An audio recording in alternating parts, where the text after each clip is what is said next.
मीरपुर नाम के शहर में तेजस अपनी पत्नी नीरू के साथ रहता था। पति पत्नी दोनों ही नौकरी करते थे।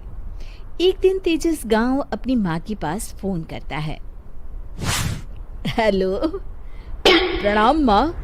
जीते रहो माँ, तुम दादी बनने वाली हो। अरे वाह, ठीक है बेटा, मैं कल ही आती हूँ। जब माँ जी शहर पहुंची तो बेटे बहू ने बहुत अच्छे से स्वागत किया। लीजिए माँ जी चाय।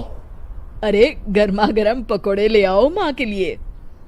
नीरू रसोई में गई और 2 मिनट में ही पकोड़े ले आई। जी ये लीजिए। बहू जादू से बनाए हैं क्या? अभी तो रसोई में गई थी। यम्मी। माँ जी, शीला रसोई में पकोड़े तल रही है, मैं बस लेकर आई। हे भगवान, मेरा धर्म भ्रष्ट कर दिया तूने। अब तो गंगा जल। झाड़ू पोछा बर्तन कपड़े वो सब कर लेगी। हमारे जमाने में घर का सारा काम हम ही करते थे। जी माँ जी, आप बहुत होशियार हैं, मैं घर ऑफिस दोनों नहीं संभाल पाती। तो जरूरत क्या है घर से बाहर जाकर चाकरी करने की? वैसे भी घर का काम खुद करने से घर में बरकत आती है, समझी? पर माँ जी। पर वर कुछ नहीं, इस महीने की पगार मिले फिर ऑफिस बंद है। हाँ। रात को नीरू तेजस से कहती है, सुनिए जी, माँ जी बोल रही थी कि मैं नौकरी छोड़ दूं। वैसे ठीक ही तो है, अभी तुम्हें आराम की जरूरत है। फिर भी आराम कहाँ, शीला को छुड़ाने के लिए बोल रही थी। तो अब 24 घंटे में इतना काम तो कर ही सकती हो। पर जॉब पसंद है मुझे, घर पर मन नहीं लगेगा। अगले दिन जब दोनों ऑफिस के लिए निकल रहे थे, मेरी तो कोई कीमत ही नहीं है इस घर में।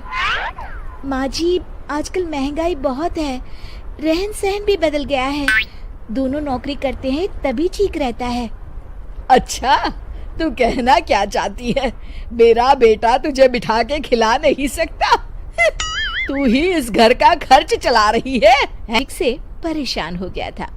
एक दिन उसने कहा, नीरू, वैसे भी तुम्हें मैटरनिटी लीव मिलने वाली है, तो अभी से ही छुट्टी ले लो। पर क्या, मेरी सैलरी अच्छी खासी है। आखिर नीरू ने रिजाइन कर दिया। जब बच्चा हुआ तो घर में सब बहुत खुश हुए। कुछ दिनों बाद तेजस फाइल देख रहा था। क्या हुआ तेजस, कुछ परेशान लग रहे हो? अब हाँ, वो हमारी जितनी सेविंग्स थी वो तो हॉस्पिटल में और छठी के फंक्शन में खत्म हो गई है नीरू। और अभी वैसे मंदी चल रही है तो मैं बोल रही थी कल मुन्ना को हेपेटाइटिस का टीका लगवाना है। नीरू, क्या पोस्टपोन नहीं कर सकते? नहीं जी, बिल्कुल नहीं। अब तेजस को समझ में आ रहा था कि उससे गलती हुई है।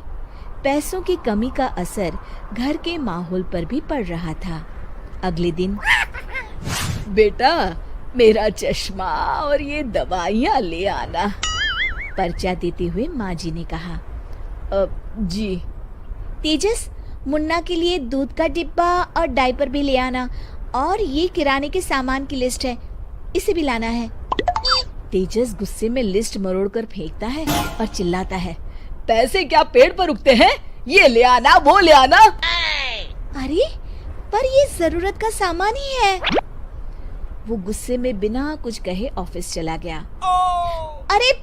अरे लंच तो ले जाइए। नीरू दौड़कर डिब्बा पकड़ाती है। एक दिन खाना खाने के बाद, नीरू, अब तो मुन्ना कुछ बड़ा हो गया, तो अब तुम वापस ज्वाइन कर लो ना जॉब। पर इस रिसेशन में जॉब मिलना बहुत मुश्किल है। ट्राई तो करो। फिर मुन्ना? माँ जी है ना, और एक फुल टाइम मेड भी लगा लेंगे। पर माँ जी, उन्हें तो पसंद नहीं। तभी माँ जी वहाँ आ जाती है और प्यार से नीरू के सर पर हाथ फेरते हुए बोलती है, अब मेरी समझ में आ गया बहू, पहले के और अब के समय में अंतर है। तुम काम शुरू करो, मुन्ना की जिम्मेदारी मेरी। मेरी प्यारी माँ जी, ये कहकर नीरू उनके गले लग गई। शिक्षा, परिवर्तन संसार का नियम है, हमें भी समय के साथ चलना चाहिए।